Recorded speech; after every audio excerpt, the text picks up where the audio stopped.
There is a time to bid goodbye to the old and the ordinary, and to awaken the beauty within. That time is now. It is time to wake up and take charge of life. Awaken to a new way of thinking. Awakening with Brahma Kumaris. Namaskar, Om Shanti. Welcome to Awakening with Brahma Kumaris. Namaskar. Om Shanti. Sister, it's very strange.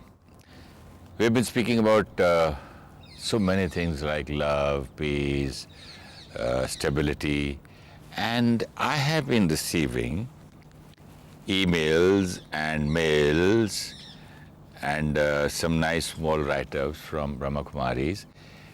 And it is as if somebody is watching our programs and sending us. There's so much of connection in this universe, I tell you. They have written something about love, which we were speaking about. And they say, or she says, who has written this, perhaps the most difficult original quality to achieve because it has become so mixed up with attachment. We have somewhere complicated it with the attachment. Attachment, possessiveness, and dependence, deeply ingrained habits that have become, like normal or accepted. The quality of love means I care, I share, and in particular, I liberate. Liberate also means accept them as they are. Otherwise, people from whom we have expectations, they're always under a pressure. It's always there on their mind, what I'm doing, how I'm behaving, will they be happy? So they cannot be their natural self. They're always trying to please us, reach up to our expectations. So liberate them means you're still with them, but you're not putting the pressure of your expectations on them. So you're allowing them to be just themselves. And not crushing other person's personality. And making that person confused. And finally that person says, what do you want me to be? This, one day you say this, one day you say this, I want to do this, mother says this, father-in-law says this, the whole world says this, what do I do? Yeah, so then they can't be themselves. They're always trying to be what you want them to be. And that is bondage. So we are thinking that if they do what we think is right, then they respect us. So then that is bondage. And respect would mean actually accepting them as they are. And if they can be natural, if a child can be natural in front of the parent, doesn't have to fear, and just can be himself, then he genuinely respects the parent. Like a 1-year-old baby. Just 2 years himself, old. Yeah. But as we grow up, we are trying to be what they want us to be. And then my originality gets suffocated. And if I don't be what they want me to be, then they get hurt. So that's another pressure. First, go on trying to live up to their expectations. And suppose you're not able to reach till there, then they get hurt. Then they will withdraw. And then they will punish in, ways like, okay, I'm not talking to you, or I'm very upset. Very mean. Very mean. This is liberation. Sometimes people think, spirituality means then no one cares for each other, everyone can do what they want, everybody. So then they're very detached in a negative sense. The word of detachment means then you don't care for anyone. It's very positive feeling where I can be what I want to be, and your state of being doesn't have an influence on me, so it allows you to be. Actually, detachment, people get so much confused by detachment. They think, okay, so he'll be detached and he will not love me anymore. I have to be detached from my old beliefs. I have to be detached from my anger. It will be a better relationship. But there are we meet so many people who would say, I want to learn meditation, I want to come to the center, but my family doesn't allow me. because the family is very apprehensive. If they go there, then they will become very detached. So the family will not allow them to come to the center and learn meditation. Detachment, sister, I think, whatever few episodes I've done with me, detachment does not mean running away. Detachment is, when you're detached, you have pure love. Yes, and detachment actually means being there all the more, because you don't have your own agenda. See, if anything is happening around me, you're behaving in a slightly different way. If I'm not getting affected, I can be there with you mentally. Physically, we are there with each other, but mentally, we are with our own hurt. But if I'm stable, I can be there for others. So detachment is actually means being there all the more. Oh, nice. Let me complete this, please. True spiritual love never creates that need or dependence where others cannot find or be themselves. Yes, it's like, it's very beautiful, but to be able to understand it in the right perspective. First, I have to become independent. And independent means my state of being is not dependent on others. And then I also have to take care that no one else's state of being is dependent on me. Today, people being dependent on me actually gives people the feeling of power. It does. It tends to fill up the vacuum which is there inside. They are dependent on me. They are happy only when they meet me. They get upset if I don't call them up. This is a subtle way of control. But there are people who love to be dependent, no? Then they'll never grow. They love to be dependent because they haven't learned the art of being independent. They think this is love. Again, love and dependence is put together. I'm so dependent on you. You know, you should see two people saying to each other, you're in pain, I can feel your pain. And they'll say, this is love. I can absolutely feel what you're going through. I can say, I can understand what you're going through. But if I start feeling what you're going through, then I can do nothing for you, because then you're in pain, I'm feeling the same pain, so I'm in pain. I can understand that you are in pain. It's just like somebody's dreaming and he dreams that his father, for example, has died, and she's crying, and I'm a part of the dream and tell her, no, he's alive. And she says, can't you see the dead body here? If I'm also in her dream, Absolutely. then I cannot wake her up. I have to be Outside the dream. I see her sleeping and dreaming. I wake her up and say, get up, you were dreaming. That is awakening. Yes. That as we wake up, we can help others to wake up too. Love is dependence, love is attachment, is because we are all sleeping. This is the sleep of ignorance. We are all sleeping, and now we are trying to wake up. But when we wake up, we should take care that once the process of awakening has started, let it be, continue. The speed can vary. Each one decides at what speed they want to wake up. But it shouldn't happen, I wake up and then I see everyone around me sleeping, and then I said, okay, let me sleep 10 minutes more. And this is what happens. I understand anger is not my nature, so I'm waking up.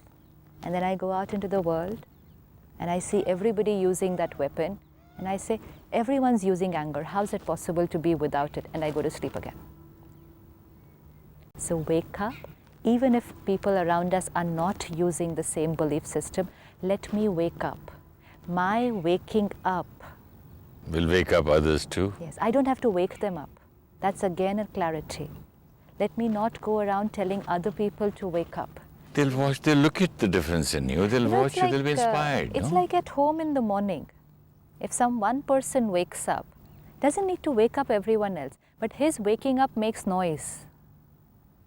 And that noise will disturb the sleep of the others and they will wake up. So when one person wakes up in the house, one person wakes up in the office and starts living his life differently, starts being different in every situation, that's going to get others thinking. That will wake them up. I cannot ask someone to wake up. They won't like me. They'll say, I'm sleeping, you also go to sleep. Because every being You know why everyone will wake up? Because originally everyone has the same quality. No one is an angry soul. Each one is a peaceful soul. Each one. It's just that we've caught on to that addiction with each other. Everyone's using anger. Everyone's using anger. So anger is the way. So it's in the air. And then when one person starts using it differently, and because the others, each one around is originally a peaceful soul, it's very fast to catch it. But one person has to do it. Just one.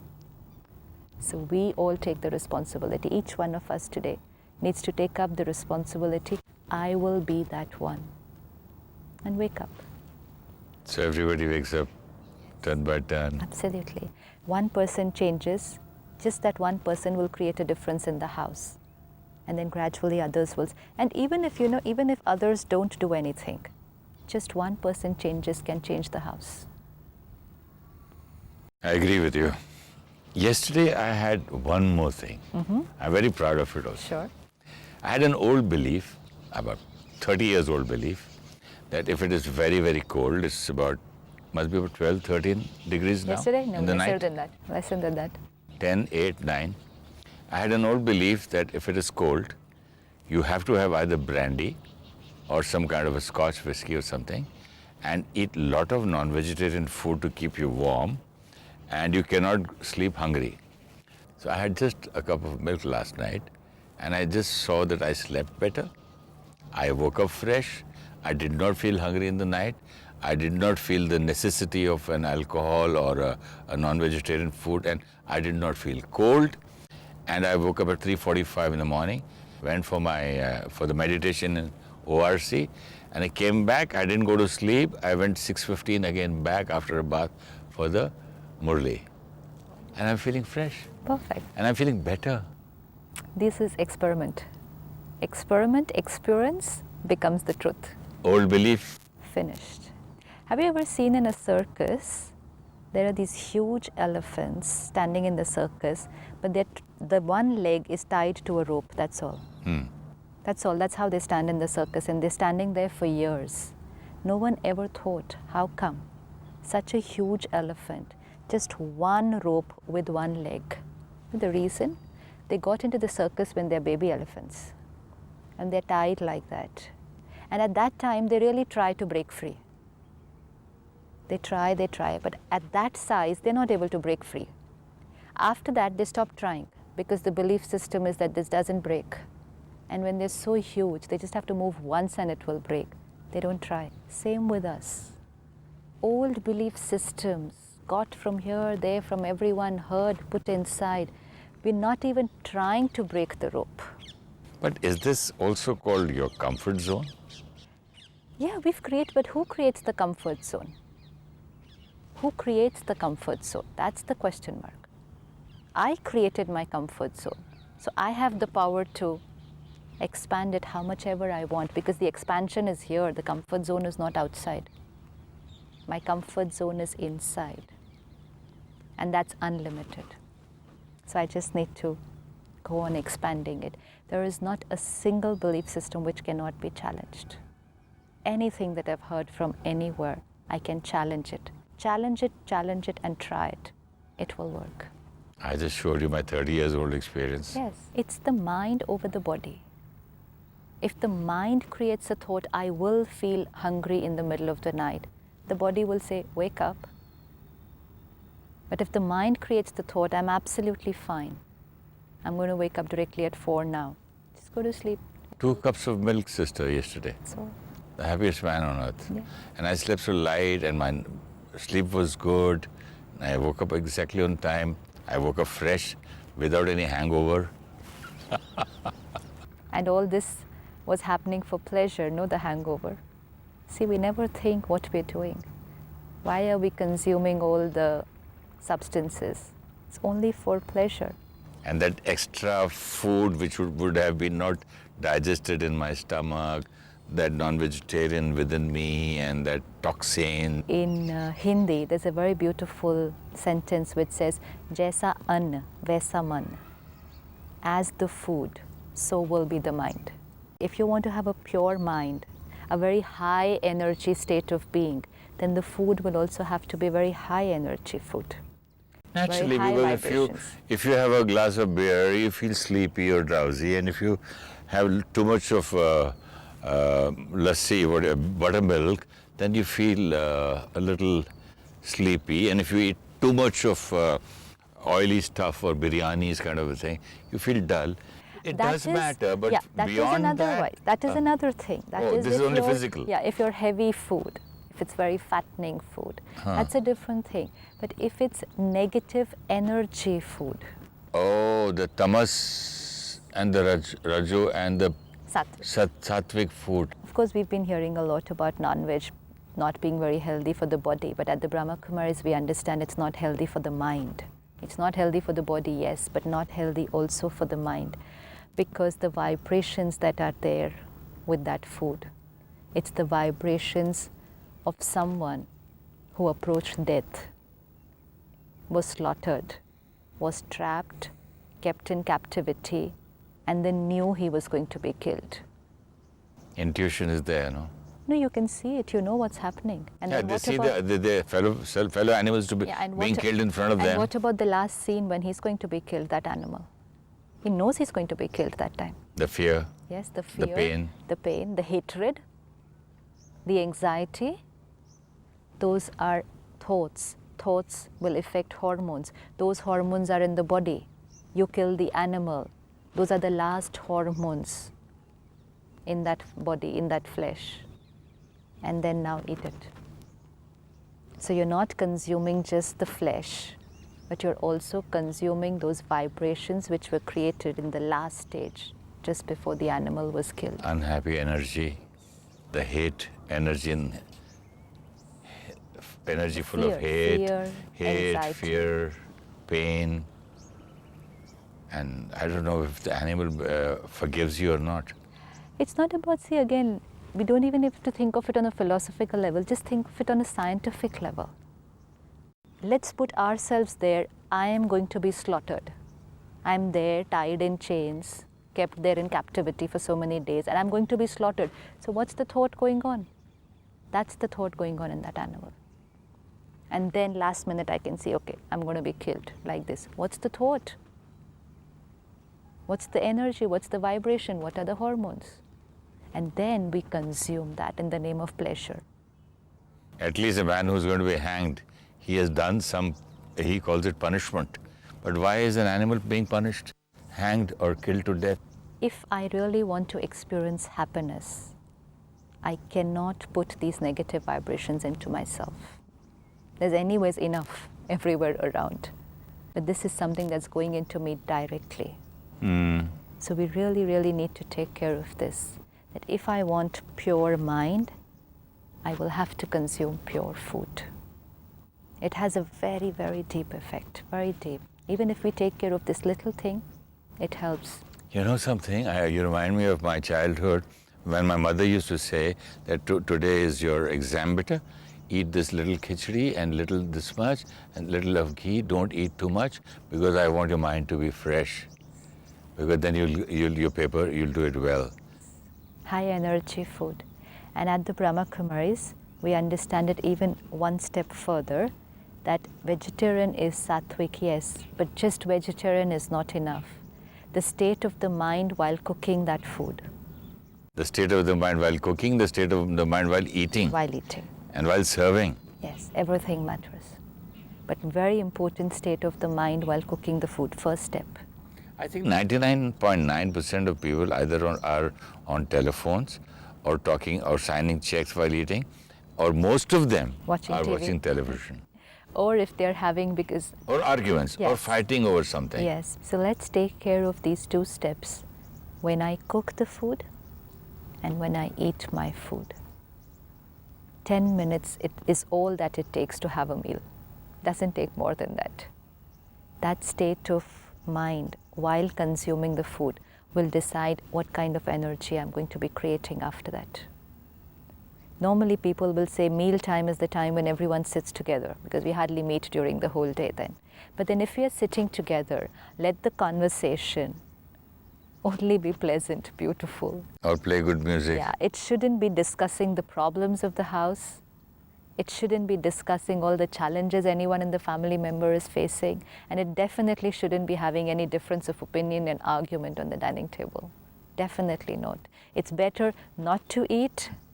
It's better to finish what you want to discuss and then get back to eating, or finish eating and then discuss. Let's not do both the things together. And television, definitely not. Because again, what am I creating internally while I'm eating? Either violence or somebody in pain, somebody crying, cheating each other. Those are the emotions that are getting created. And while cooking the food. So what you eat, where you eat, how you eat. The money, the way you earn your money with which you eat. Okay, so then in Hindi, we can also add Jaisa dhan, Vaisa an. Vaisa man. Jaisa an, Vaisa man. Dhan, an, See, it's man. very simple. If I've cheated you and earned money, I cheated you and I earned money. So that money that I'm getting home also carries your vibrations of pain, yours and your family's, because I cheated you. Now I use that money to buy food for my family. Wouldn't be very healthy. So these are very, very small things actually, but they go a long way in helping me here to become very stable and contented. And the lady of the house who's cooking the food, very careful. If you're upset about something, if you're angry with somebody, if there's something else on your mind, please don't cook. Please don't cook. It's better not to eat that day. Tell us the story about that lady who was looking for a house. There was this brother who used to come to the center, and it was about 75 years, just an old couple staying together, and a lady who used to cook for them. And he'd been coming to the center for years. And then one day he said, was very well-to-do financially. And then one day he came and said, for the last 1 week I've been dreaming that I'm moving around in the slum area looking for a room for myself. And I'm not even getting that. So he was very, very apprehensive. He was literally sweating when he was telling us this. He says, this is my future. I'm dreaming it. Something's going to happen to me. What is the meaning of my dreams? And all that confusion. Even we didn't know what he was dreaming and we couldn't understand. So we just said, it must be something of the past. Forget it, it's over. No, I see myself like this now, there, looking for a room. Something's going to happen terrible to me. And this went on for about 10, 15 days. And after that, the lady in the house who used to cook for them, she asked him, she wanted to borrow money because she was looking for a house. And without thinking, he just gave her the money so that she can buy the house for herself. And once she got the house, the dream stopped. So then he came and told us this. Is there any connection? She bought the house and my dreams have stopped. I said, was she in too much of, worry and anxiety because of that? He said she couldn't sleep properly. She said it was such a problem for her. She had little children. She had no house. I said, so while cooking, it's always your problems on your mind. Cooking is one thing which doesn't require too much of the mind and the intellect. It's quite a physical work. So normally we thinking of all our problems. If I'm working on the computer, I forget my problems. I'm totally engrossed in that. But cooking, all the problems are on the mind. In this case, it was so severe. She must be obsessed with her problem. She can't think of anything else. Direct vibration to the food, and the food to those who consume the food, and their vibrations. Now in this case, this came out very beautifully, and I understood something which I had been following for 15 years. But I understood it that day. I said, such deep impact of the food on the mind. But this comes out in a very constructive way. Okay, she had this problem and I got the same thoughts.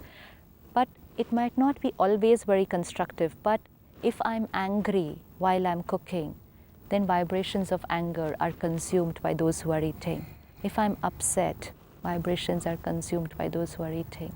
So please be very careful, those who cook at home. Thank you so much, sister. And till today we were speaking about food of our mind, our thoughts. It's good you taught us about food, how it matters, even physically. So we've got to be very careful where we eat, how we eat, when we eat. What we eat. And where it comes, what are we watching, what are we talking while eating. and what kind of money we are earning. So can we have a meditation on love and liberation and Let's just sit back, relax, and look at the screen of our mind. Let's bring one person on the screen of my mind whom I feel I love them. Just one name. Let's bring them on the screen of our mind. And now let's look at us the entire day with them. The quality of our relationship with them. Am I able to accept them as they are?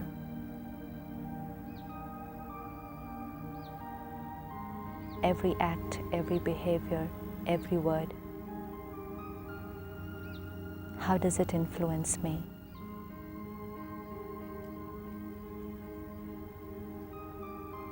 Do I respect them for what they are? Or am I trying to change them? Carefully check. Am I trying to control them? Is my state of being dependent on their behavior?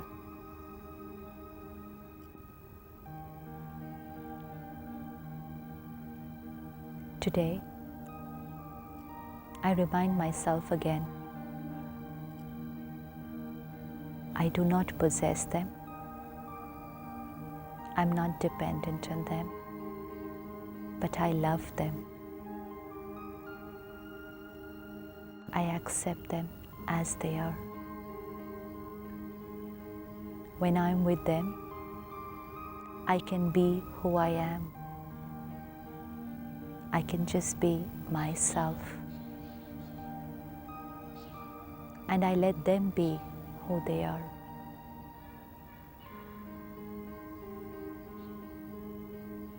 I liberate myself and I liberate them.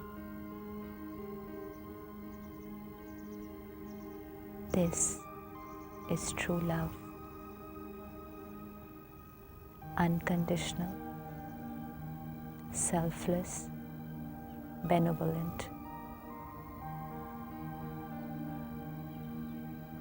Om Shanti.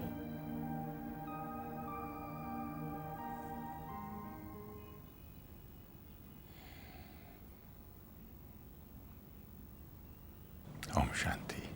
If we let people be the way they are, do not put the pressure of our expectations, then we liberate them. This is love and respect. Detachment means our state of being is not affected by situations and other behaviors. When we are detached, we are stable and hence emotionally available to be there for others. Detachment creates strong relationships. Attachment, dependence, and possessiveness is not love, because if one is in pain, the other also experiences the same pain and hence is not available to help and heal. When we start being different, it inspires others to change. We don't ask them to change. When we change, the world changes. The energy of the food has an effect on the state of mind.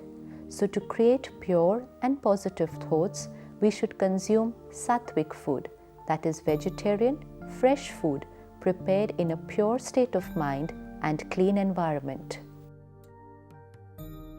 If you wish to discuss your problem or have a question to ask or want to know your nearest Raj Yoga Meditation Center, write to us at awakening@pk